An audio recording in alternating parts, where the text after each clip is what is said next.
پہلے سنا دیتا ہوں پھر اس واقعے کو دوبارہ کنٹینیو کرتا ہوں۔ حدیث پاک کا مضمون ہے، میرے آقا علیہ الصلوۃ والسلام فرماتے ہیں، حدیث پاک کا خلاصہ ہے، جو کوئی شخص پریشانی میں ہو، مصیبتوں میں ہو، اسے چاہیے کہ مجھ پر کثرت سے درود پڑھے کہ درود پاک پریشانیوں اور مصیبتوں کو لے جاتا ہے۔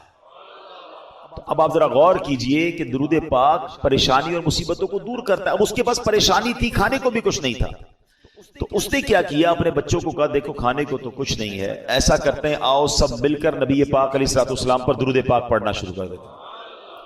اپنی فیملی کے ساتھ، اپنے بچوں کے ساتھ اس نے درود پاک پڑھنا شروع کر دیا۔ درود پڑھتے پڑھتے پڑھتے اس کی آنکھ لگ گئی، آنکھ تو لگی، آنکھیں تو بند ہوئیں، مگر قسمت جاگ اٹھی۔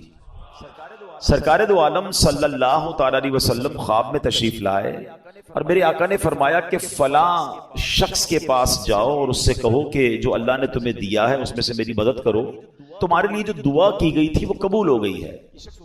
یہ شخص اٹھا اور اٹھنے کے بعد اس نے سوچا کہ جس کی طرف بھیجا جا رہا ہے وہ تو مسلمان نہیں ہے، وہ تو مجوسی ہے۔ مجوسی کہتے ہیں فائر ورشپر کو، آگ کی پوجا کرنے والے۔ کنفیوز کہ نبی پاک مجھے اچھا سلام بھی دیا تھا کہ پیارے آقا علیہ السلام نے فرمایا میرا سلام بھی دینا اسے، کہ پیارے آقا ایک غیر مسلم کو سلام بھجوائیں گے اور مجھے اس کے پاس بھیجیں گے؟ کنفیوز، درود پاک پڑھتے پڑھتے پھر سو گیا۔ پھر سویا تو پیارے آقا علیہ السلام خواب میں تشریف لائے، فرمایا میرا اشارہ اسی کی طرف ہے، جا کر میرا سلام دو اور اس کو کہو تمہیں جو اللہ نے دیا اس میں سے میری مدد کرو، اور تمہارے لیے جو دعا مانگی گئی تھی وہ قبول ہو گئی ہے۔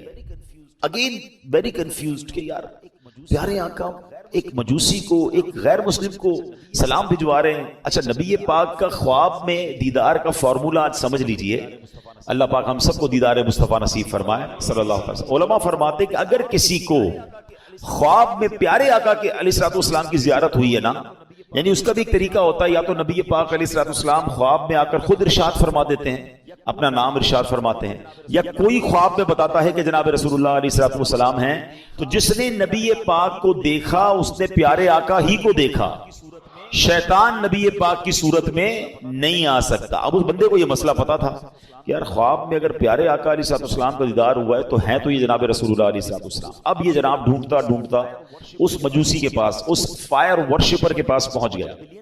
جب پہنچا تو وہ one of the billionaire of that time تھا، بہت پیسے والا آدمی تھا، اس کا بڑا سا محل تھا، بڑا سا گھر تھا، نوکر چاکر تھے، بزنس میٹنگ چل رہی تھی۔ اس نے جا کر کہا مجھے آپ سے خاص بات کرنی ہے۔ کیا کہیے؟ کہا اکیلے میں کرنی ہے۔ اکیلے میں بیٹھے، کہا ہمارے آقا ہمارے آخری نبی صلی اللہ تعالی علیہ وسلم نے آپ کو سلام کہا ہے۔ وہ مجوسی کہتا ہے آپ کے نبی کون ہیں؟ اب ذرا سنیے گا، وہ کہتا ہے آپ کے نبی کون ہیں؟ کہا ان کا نام جناب محمد صلی اللہ تعالی علیہ وسلم ہے۔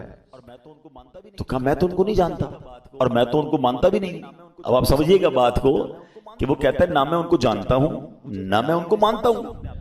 کہا نہیں، مجھے میرے نبی علیہ الصلوۃ والسلام نے آپ کے پاس بھیجا ہے، آپ ہی کے بارے میں اشارہ تھا، آپ کو سلام دینے کا بھی کہا ہے اور آپ کے لیے ایک بات یہ بھی فرمائی کہ آپ کے لیے جو دعا مانگی گئی تھی نا وہ قبول ہو گئی ہے۔ کہتا ہے اچھا تم اللہ کی قسم کھا کر کہہ سکتے ہو کہ تمہارے نبی نے بھیجا ہے؟ کہا میں رب کی قسم کھا کے کہتا ہوں، مجھے میرے نبی نے آ کر کہا ہے۔ کہا اچھا، اب اس کا ہاتھ پکڑا اور اپنے گھر کے اندر لے گیا۔ چھت پر لے جانے کے بعد کہتا ہے اپنا ہاتھ دو، ہاتھ پکڑ کر کہتا ہے مجھے کلمہ پڑھا اور مسلمان کرو، اشہدو ان لا الہ الا اللہ واشہدو ان محمدا عبدہ ورسولہ۔ اس نے کلمہ پڑھا، مسلمان ہو گیا۔ مسلمان ہونے کے بعد اس نے اپنے بیٹے کو بلایا، بیٹے کو کہا بیٹا دیکھو میں مسلمان ہو گیا ہوں، اگر تم مسلمان ہوتے تو ٹھیک ہے ورنہ تمہارا میرا آج سے رشتہ ختم۔ بیٹا کہتا ہے بابا جان آپ مسلمان ہو گئے، میں بھی کلمہ پڑھتا ہوں، کلمہ پڑھ کے وہ بھی مسلمان ہو گیا۔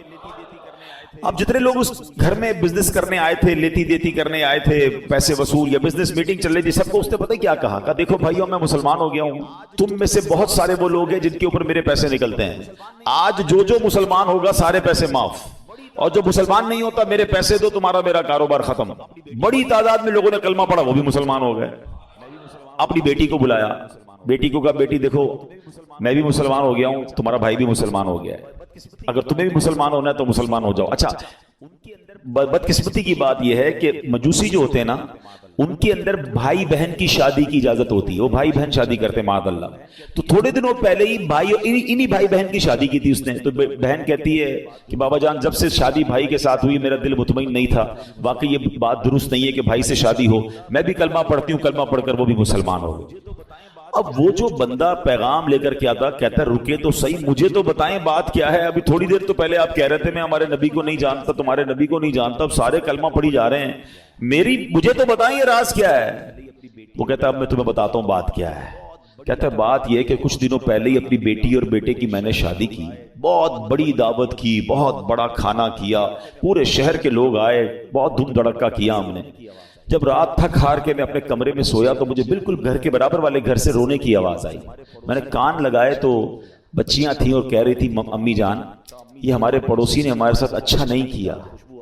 ماں کہتی کیا ہوا؟ کہا امی جان اتنے اچھے اچھے کھانے بنائے, ساری رات خوشبو آتی رہی, ہمیں کھانا نہیں بھجوایا, ہم بھوکی سو گئیں, حالانکہ ہم اللہ کے آخری نبی صلی اللہ علیہ وسلم کی اولاد میں سے ہیں. وہ سید فیملی تھی. یہ کہتے ہیں مجھے نہیں پتا تھا کہ مسلمانوں کے نبی کون ہیں اور ان کا کیا مرتبہ ہے, مجھے یہ پتا چلا کہ یہ ان کے نبی کی اولاد ہے, اور میں بے قرار ہو گیا کہ سارے شہر نے کھایا, میں پڑوسیوں کو بھول گیا. اس نے فوراً جناب اپنے خادمین کو کہا اچھے سے کپڑے تیار کرو, کپڑے تیار کیے, کھانا پیک کیا اور فوراً ان کے گھر پہ کھانا بھجوایا. تھوڑی دیر بعد کہتے ہیں اب میں نے پھر کان لگائے تو ماں کہتی دیکھو بیٹا پڑوسی کتنا اچھا ہے, کھانا بھی بھجوایا, کپڑے بھی بھجوائے, اب بچوں کھانا کھا لو. کہ ماں ہم کھانا کیسے کھائیں, ہمارا پڑوسی تو مسلمان ہی نہیں ہے. تو ماں کہتی بیٹا اللہ کی طرف سے رزق آیا ہے کھا لو. کہتی نہیں ماں جب تک نہیں کھائیں گے جب تک پڑوسی کے لیے دعا نہ کریں. ان سیدزادیوں نے ہاتھ اٹھائے اور دعا کرنے لگی کہ یا اللہ ہمارے پڑوسی کو ایمان کی دولت عطا فرما دے, اور آج اس نے ہماری دستگیری کی ہے, ہماری مشکل آسان کی ہے, بروز قیامت ہمارے نانا جان کی سے شفاعت نصیب فرما. پڑوسی کہتا ہے تم نے جب آ کر کہا نا کہ جناب رسول اللہ نے مجھے سلام بھیجا ہے اور کہا ہے دعا قبول ہو گئی ہے, تو میں سمجھ گیا ہوں کہ میرے ایمان لانے کا وقت آ گیا ہے, اب میں مسلمان بھی ہوتا ہوں. اور سنو یہ بھائی بہن کی جو میں نے شادی کی تھی نا میرے بیٹے اور بیٹی کی, 50% جائیداد تو میں نے ان کے نام کر دی تھی, 50% اپنے لیے رکھی تھی, اب تو ویسے ان کی شادی ختم ہو گئی, یہ میری جائیداد کا 50% میں تمہیں دیتا ہوں, جاؤ تو اپنے بال بچوں پہ خرچ کرو. وہ بندہ جو ایک دن پہلے جس کے بچے بھوکے سو رہے ہیں وہ اربوں پتی ہو جاتا ہے, وہ پورے جائیداد کا 50% لے کر گھر آتا ہے. اب اس واقعے کو لکھنے کے بعد میرے پیارے اسلامی بھائیوں علماء نے بہت خوبصورت باتیں اس پہ ارشاد فرمائی ہیں. اب ذرا اس ایک واقعے کو اگر سمجھیں کہ مشکل ہو, پریشانی ہو, تکلیف ہو, دنیا والوں سے نہ مانگیں. ایک یہ بھی بڑا پرابلم ہو گیا ہے کہ آج تھوڑا سا پرابلم ہو تو دوسروں سے مدد مانگنے نکل پڑتے ہیں. نہیں, خودداری یہ ہے کہ میری پرابلم میں جانوں, میرا رب جانے. کسی کا احسان کیوں اٹھائیں, کسی کو حالات کیوں بتائیں, تم ہی سے مانگیں گے تم ہی دو گے, تمہارے در سے ہی لو لگی ہے. ہم نے دیکھا ہے جو ایک بار ہاتھ پھیلاتا ہے نا پھر اس کا ہاتھ پھیلا ہی رہتا ہے. اللہ سے ہمیشہ دعا کرنا, اے اللہ ہمیں صرف دینے والا ہاتھ عطا فرما, کبھی مانگنے والا ہاتھ نہ عطا فرما. مشکل آتی ہے انسان پر, کوشش کرے کہ کسی کی مدد نہ لینی پڑے. اللہ اور اس کے رسول اپنے معاملات کم کر دیں, اپنے خرچے کم کریں, اپنے معاملات کو جتنا ہو سکے منیمائز کر دیں, کسی سے مدد نہ مانگیں. اور یہی اسلام کو مطلوب ہے کہ بندہ خودداری کے ساتھ چلے. اور پھر سبحان اللہ درود پاک کیسا وظیفہ ہے کہ پھر غیب سے مدد ہوتی ہے. جب بندہ اللہ اور اس کے رسول کی طرف توجہ کرتا ہے نا, شاعر کہتے ہیں نا ہر درد کی دوا ہے, ہر درد کی دوا ہے صلی علی محمد, تعویذ ہر بلا ہے صلی علی محمد صلی اللہ علیہ وسلم. تو ہمیں درود پاک کثرت سے پڑھنا ہے. اور ادھر امیر آدمی کے ساتھ کیا ہوا کہ آل رسول کی خدمت, سید زادگان کی خدمت کی تو اللہ نے اسے ایمان کی دولت عطا فرما دی. تو یہ بھی اپنی زندگی کا حصہ بنائیں. میں مشورہ دوں گا میرے پیر و مرشد امیر اہل سنت, فاؤنڈر آف دعوت اسلامی مولانا محمد الیاس اتار قادری صاحب بڑی پیاری توجہ دلاتے ہیں. آپ فرماتے ہیں جس نبی کے در کا صدقہ ہم کھاتے ہیں نا, ان کی آل کی خدمت کیا کرو, وہاں سے اور عطا کیا جائے گا. تو ہمیں کیا کرنا چاہیے, اپنی انکم کا پاسبل ہونا تو 1%, 2% جتنی اللہ نے آپ کو توفیق دی ہے وہ فقط سید صاحبان کے لیے الگ رکھ لیں. اپنے آفس میں ایک اکاؤنٹ کھولیں کہ جناب میری جتنی انکم ہوگی میں اتنا % جو ہے وہ آل رسول کی خدمت کروں. آپ یہ کر کے دیکھیں, آپ حیران ہو جائیں گے آپ کی روزی پہ کتنی برکت آنا شروع ہو جاتی ہے. میں آپ کو اس کو لاجیکلی سمجھاتا ہوں. کوئی آپ کا دوست ہو, آپ کے گھر پہ آئے, آپ کے بچوں کو تحفہ دے اور بار بار آپ کے بچوں کو گفٹ بھجواتا رہے, آپ کے بچوں کے لیے خیر خواہی کا اظہار کرے, آپ کے بچوں کا خیال رکھے, آپ کو کیسا لگتا ہے کہ ارے میرے بچوں سے کتنا پیار کرتا ہے. بچے تو پیار کرتے ہی کریں گے آپ کے اس دوست سے, آپ کو بھی پیار ہو جائے گا. مجھے بتائیں نا کوئی امتی جب نبی پاک کے بچوں سے پیار کرے گا, آقا کی آل کی خدمت کرے گا تو نبی پاک کو کتنا پیارا لگے گا وہ ہیں. پھر وہاں سے ایک نگاہ رحمت ہونی ہے نا. سارے بگڑے کام سبر جانے ہیں. بریلی کے تاجدار اعلیٰ حضرت یہی تو سمجھاتے ہیں کہ تیری نسل پاک میں ہے بچہ بچہ نور کا, تیری نسل پاک میں ہے بچہ بچہ نور کا, تو ہے عین نور تیرا سب گھرانہ نور. سرکار کی آل کی خدمت یہ بہت بڑی سعادت ہے. کوئی ایک فیملی ڈھونڈ لیں, کوئی ایک خاندان ڈھونڈ لیں اور بس اس کو باندھ لیں کہ بھئی اب میں نے اس کی خدمت کرنی ہے. یہ سمجھ لیں آپ اس کی خدمت نہیں کر رہے, یہ آپ اس کو پیش کر رہے ہیں اور اس کی برکتیں آپ کو ملنا شروع ہو جائیں گی. دیکھیں سید صاحبان کا ایک مسئلہ بھی سمجھ لیں. آج کے دور میں پرابلم یہ, لوگ پہلے تو زکوٰۃ پوری نہیں نکالتے, زکوٰۃ کے علاوہ پیسے ویسے ہی نہیں دیتے. اب سیدوں کو زکوٰۃ ویسے نہیں لگتی, وہ تو مال کا میل ہے نا, میل دو گے کیا مال کا سرکار کی آل کو. تو اب وہاں دینا تو صاف پیسہ چاہیے تھا, لوگ صاف پیسہ خرچ ہی نہیں کرتے. تو سید صاحبان کہاں جائیں گے؟ جو غریب سید صاحبان ہیں وہ کدھر جائیں گے؟ ہمیں یہ خیال رکھنا ہوگا کہ جیسے میرے بچے ہیں نا, یہ میرے آقا علیہ الصلوۃ والسلام کی اولاد ہے, یہ ان کی نسل میں سے ہیں. تو جس طرح اپنے بچوں کا خیال رکھتے ہو, ایسے کوئی ایک فیملی, کوئی ایک بچے جو ہیں, کچھ بچے سید فیملی کے اپنے ذمے لے لیں اور پھر آپ دیکھیں انشاءاللہ. اور آپ غور کریں گے نا, آپ کو آس پاس ہی مل جائیں گے, بس ایسا نہیں ملیں گے. آپ تھوڑا سا غور کریں گے, ہو سکتا ہے آپ کے ملازمین میں سے ہی کوئی ہوں گے, آپ کے آس پاس پڑوسیوں میں سے ہی کوئی سید فیملی نکل آئے گی. تو یہ خدمت کریں اور پھر دیکھیں کہ اس کی برکتیں کیسے نصیب ہوتی ہیں. اللہ پاک ہم سب کو آل رسول کا خدمتگار بنا دے.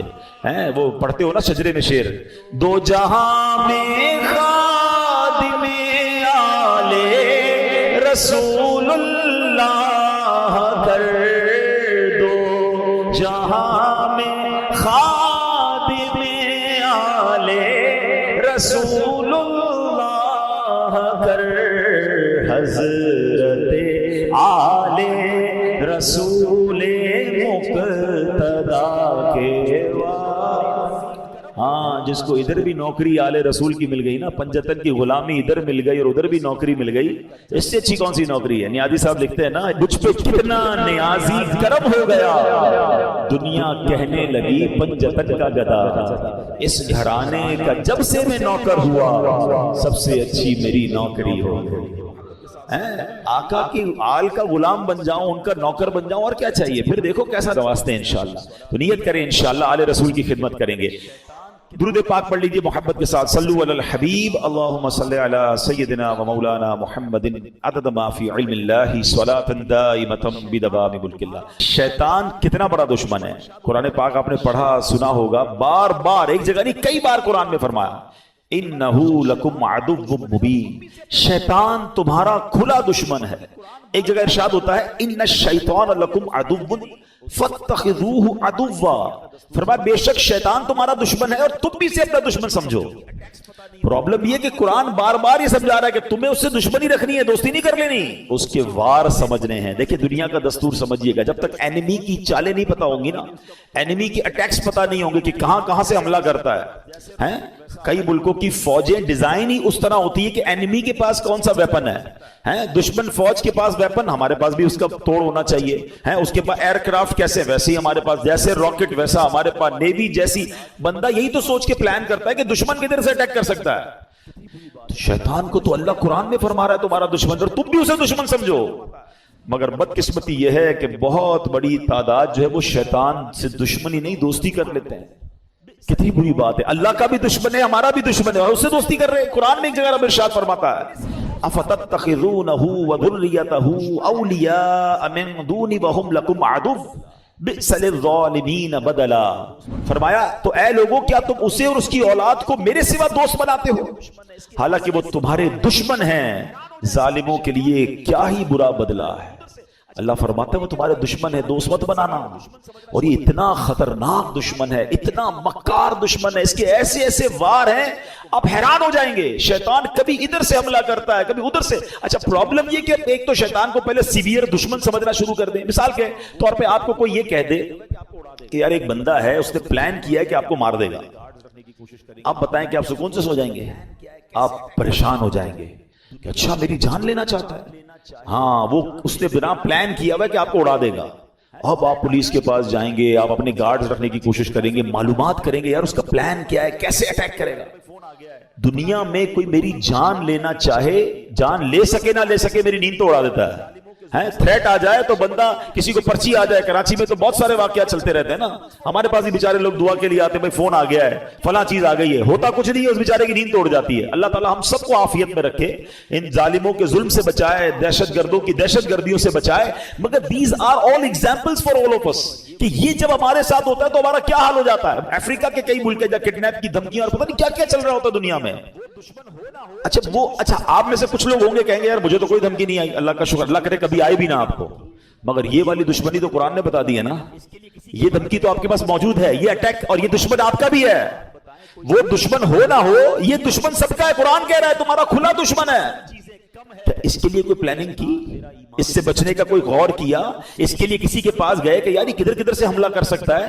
مجھے ایک بات بتائیں, کوئی میری جان لے سکتا ہے دنیا میں, میری دولت لے سکتا ہے, مگر یہ سب چیزیں کم ہے, شیطان میرا ایمان لے سکتا ہے. اس سے قیمتی چیز کوئی نہیں ہے میرے پاس. اگر ایمان ہی چلا گیا تو پھر کیا ہے میرے پاس. وہ ایکچوئل اس کا جو الٹیمیٹ گول ہے نا شیطان کا, یہ سمجھنا ہوگا, اس کا الٹیمیٹ گول یہ ہے کہ وہ میرا اور آپ کا ایمان چھین لے اور ہم دنیا سے بے ایمان ہو کر جائیں. اور ایک بات یاد رکھیے گا, سارے روزے, ساری تراویح, ساری عبادت, ساری نمازیں, سارے صدقے, سارے حج, سب کچھ برباد ہو جاتے ہیں اس کے جو ایمان پہ دنیا سے نہیں جاتا ہے. ہاں ایمان ہے تو سب کچھ ہے, ایمان کے بغیر گئے پھر کچھ بھی نہیں ہے. ہاں یہ پہلے سمجھ لیجئے بات کو. میرے اور آپ کی زندگی کا جو سب سے بڑا ٹارگٹ ہونا چاہیے نا, وہ ایمان کی حفاظت ہونا چاہیے. آپ کو پتا ہے اللہ کے نبی علیہ السلام کیا دعا کرتے تھے؟ یا مقلب القلوب ثبت قلبی علی دینک. اس دعا کا معنی کیا ہے؟ اے دلوں کو پھیرنے والے, میرے دل کو اپنے دین پر ثابت قدمی عطا فرما, اسٹیڈ فاسٹنس عطا فرما. کون دعا کر رہا ہے؟ جس کے صدقے مجھے اور آپ کو ایمان ملا. یہ میری اور آپ کی تربیت ہے کہ دل بدلتا ہے. اللہ سے مانگو کہ مرتے وقت قلب سلیم رہے, ایمان کی حالت میں دنیا سے جاؤں. اے ایمان والو اللہ سے ڈرو اور نہیں مرنا. مگر مسلمان, یعنی یہ جملہ کیسا ہے یار؟ اگر یہ آیت کو سمجھ لیں کہ کہا جا رہا ہے مرنا ہے مگر مسلمان, یہ اس کا مطلب یہ ہوا کہ میری اور آپ کی زندگی کا جو مین ٹارگٹ ہونا چاہیے نا, کہ ادھر سے کوئی چھیننے کی کوشش کر رہا ہے, ادھر سے میرا ایمان چھیننے کی کوشش کر رہا ہے. ایکچولی شیطان ہمارے سامنے اپنے اصلی روپ میں نہیں آتا, اس کے چیلے آتے ہیں, اس کے چیلے چپاٹے. اب ہر طرح کے لوگ نکلے ہوئے نا, کبھی چینل پر, سوشل میڈیا پر, کوئی قرآن کا انداز بیان کر رہا ہے, کوئی دین کا نیا انداز لے کر آیا ہے, کہیں نہ کہیں سے اٹیک کر کے آپ کا ایمان چھیننا چاہتا ہے. اعلیٰ حضرت امام اہل سنت نے 100 سال پہلے کہہ دیا تھا, سونا جنگل رات اندھیری, چھائی بدلی کالی ہے, سونے والو جاگتے رہیو, چوروں کی رکھوالی ہے. یہ تو 100 سال پہلے کہا تھا, اب تو کتنے فتنے ہیں. پتہ ہے اعلیٰ حضرت نے کیا کہا؟ آنکھ سے کاجل صاف چرا لیں یا وہ چور بلا کے ہیں, تیری گٹھڑی ٹاکی ہے اور تو نے نیند نکالی ہے. ہمیں پتہ ہی نہیں ہے, لوگ ہمارے ایمان کے پیچھے پڑے. ہم کہتے ہیں یار میں تو اس کی بھی سنتا ہوں, میں تو اس کی بھی سنتا ہوں, میں بد مذہبوں کے ساتھ بھی بیٹھتا ہوں, کچھ غیر مسلم دوست بھی بنائے ہوئے ہیں, میں سب کے ساتھ بیٹھتا ہوں. جناب نہیں, ایمان بچانا ہے تو ایسی محفلوں, ایسی گیدرنگز کو چھوڑنا ہوگا, سب کی نہیں سننی ہے. ہم اتنے مضبوط نہیں ہیں کسی کی سننے سے. آپ کو پتا ہے نبی پاک علیہ السلام نے حضرت عمر فاروق رضی اللہ عنہ کو تورات پڑھنے سے منع فرما دیا تھا. وہ کون ہے؟ حضرت عمر فاروق. اب بتائیے میری اور آپ کی کیا اوقات ہے؟ بندہ کہتا ہے میں ذرا دوسروں کی کتابیں بھی پڑھوں گا, دوسروں کے دلائل بھی سنوں گا. ارے پہلے مجھے اپنے دین کے بارے میں کچھ پتا نہیں ہے اور میں چلا سب کی باتیں سننے. تو ایمان بچانا ہے تو اس کی فکر کرنی ہے. اچھا اب میں آپ کو شیطان کے کچھ واقعات کے ذریعے سمجھاتا ہوں کہ کیسا مکار ہے, کیسا گیم کرتا ہے. ایک کتابوں میں لکھا, برسیسا نامی ایک شخص تھا اور بہت بڑا عبادت گزار تھا. اس بندے نے 200 سال اللہ کی عبادت کی اور ایک بھی گناہ نہیں کیا. اچھا اب ایسا کوئی نیک بندہ ہو تو شیطان کہاں چھوڑے گا اس کو. یہ میں ایک اور بات آپ کو بتا دوں کہ شیطان نیک آدمی پر زیادہ حملے کرتا ہے. یاد رکھیے گا, جو پہلے ہی کچھ نہیں کر رہا اس کو شیطان نے کہا تو ساڑھا ساتھی ہے, نہ نماز پڑھ رہا ہے, نہ روزے رکھ رہا ہے, اور بدکاریاں کر رہا ہے, شراب پی رہا ہے. نہیں, اس کو لیے پرابلم ہے نیک آدمی جو نمازیں پڑھ رہا ہے, جو روزے رکھ رہا ہے, جو نیکی کی نیت کر بیٹھا ہے, جو علم دین سیکھ رہا ہے, وہ بے چین رہتا ہے اس کے بارے میں. تو آپ جتنا دین کی طرف آئے نا, اب تیار ہو جائیں, he will attack you, but انشاءاللہ اللہ کی رحمت سے ہم اپنے آپ کو بچائیں گے. انشاءاللہ ہماری کوئی اوقات نہیں, ہم اللہ سے ہی مدد مانگیں گے انشاءاللہ. اور مانگتے رہا کرو رب سے مدد، کہ اللہ شیطان کے مقابلے میں میری مدد فرما، مجھے طاقت دے، مجھے قوت دے، اور اس مردود کے مقابلے میں مجھے کامیابی عطا فرما. ٹھیک ہے. بہرحال اب شیطان کی تو حالت خراب، 200 سال کوئی گناہ نہیں، شیطان پہنچ گیا اس کے پاس انسانی صورت میں، اور جا کر کہتا ہے کہ مجھے آپ کے ساتھ عبادت کرنی ہے. اللہ کا نیک بندہ کہتا ہے مجھے اللہ کی عبادت میں کوئی دوست نہیں چاہیے، میں جانوں میرا رب جانے، مجھے کوئی نہیں چاہیے. اس کا ایک عبادت خانہ تھا، اس پہ عبادت کرتا تھا، اس نے شیطان کو انٹری نہیں دی. اس مردود نے کیا کیا تھا، انسانی صورت میں اسی نیک آدمی کے گھر کے باہر بیٹھ کر عبادت شروع کر دی، ڈھونگ کے لحاظ میں. اب وہ کھڑکی سے دیکھتے پورا دن ہو گیا، رات ہو گئی، عبادت کی. یار توبہ تو کر لوں گا، مگر توبہ کر لی نا تو پھر مزہ نہیں رہے گا لائف میں. یہ جو انجوائمنٹ ہے، پارٹی شارٹی، فلمیں، ڈرامے، گانے باجے اور حرام چیزوں میں جو مزہ ہے، یہ سب ختم ہو جائے گا. اللہ اللہ کرتا رہوں گا تو بور ہو جائے گی لائف. اس کو ایک ایگزامپل کے ذریعے سمجھاتا ہوں. 2 دوست ہیں اور ایک دوست ہے جو ویجیٹیرین ہے. اس کے دوست کہ یار کبھی تو چکن کھا لے یار، اتنی بڑی نعمت ہے، کبھی تو مٹن. کہتا نہیں بھائی، دال میں جو مزہ ہے نا، پالک میں جو مزہ ہے، سلاد میں جو مزہ ہے، اس کے علاوہ لائف میں کچھ بھی نہیں ہے. ایک دن دوستوں نے پلان کیا، اس کو پکڑا اور زبردستی اس کو چکن کھلا دیا. چکن کھائی کر تھوڑی اور کھلا گیا. اب اس کو پتا چلا کہ بہترین کھانے تو یہ تھے، میں ساری زندگی ویجیٹیرین بنا رہا. اب ذرا تسلی سے سمجھنا، جس کو اصل میں فلموں، ڈراموں، گانوں، باجوں، شراب کی محفلیں، اس کا لطف ہے نا، اس کو لگتا ہے مزہ اسی میں ہے. پرابلم یہ ہے کہ جس نے گناہوں والی لائف گزاری ہے وہ سمجھتا ہے مزہ ہی اسی میں ہے. ارے اس میں مزہ نہیں ہے، کیونکہ مجھے اور آپ کو رب نے بنایا ہے. دنیا کا دستور ہے، مینوفیکچررز نوز ویری ویل، بنانے والا بتاتا ہے کہ اس چیز کا فنکشن کیا ہے. آپ جب کوئی گاڑی خریدتے ہیں، ساتھ ایک کتاب آتی ہے، مجھے اور آپ کو کس نے بنایا ہے؟ اللہ نے بنایا. وہ خالق ہے، سکون کدھر ہے وہ بتائے گا. اس نے اپنے کلام میں بتا دیا. بے شک اللہ کے ذکر میں دلوں کا چین ہے. چین یہی ہے، بھاگتے رہو جدھر بھی جاؤ، لیکن چین سے دور رہو گے. اب ملتا کیوں نہیں ہے؟ Last point. مولانا صاحب بات تو بڑی اچھی کی، میں تو آتا ہوں مسجد میں دل ہی نہیں لگتا، نیند آنے لگتی ہے. بیان سنتا ہوں تو نیند آتی ہے، 3 گھنٹے کی فلم میں آنکھ بند نہیں ہوتی. اس میں پرابلم مسجد کا نہیں ہے، اس میں پرابلم ہمارا ہے.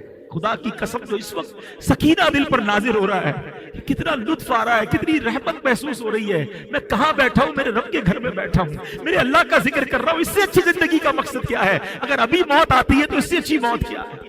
یہ کیفیت بنتی ہے لوگوں کی، جن کو سکون آتا ہے. جس کو نہیں آتا وہ اپنا پرابلم چیک کرے کہ there is something wrong in my heart. بالکل یہی مسئلہ ہے. اب اس کو دنیاوی مثال سے سمجھا دیتا ہوں. جب آپ کو بخار ہوتا ہے، کھانا اچھا لگتا ہے؟ نہیں، کھانا بھی اچھا نہیں لگتا، پینا بھی اچھا، بچے بھی اچھے نہیں لگتے.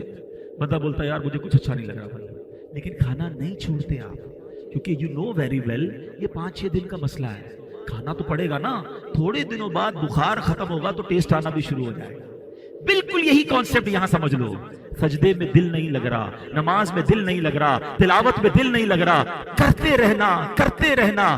جس دن گناہوں کی بیماری دور ہوئی، تمہیں سجدوں کی لذت ملنا شروع ہو جائے گی، تمہیں تلاوت کا سکون ملنا شروع ہو جائے گا. ہاتھ اٹھاؤ گے تو آنسو بہنا شروع ہو جائیں گے.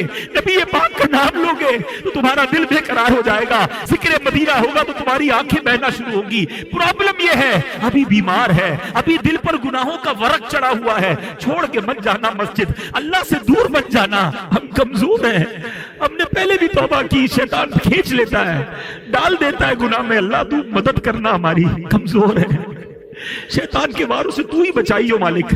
یہ ہم اللہ سے مانگیں گے، مگر دل کی گہرائیوں سے توبہ تو کرے نا، اللہ کے قریب ہونے کا وعدہ تو کرے نا.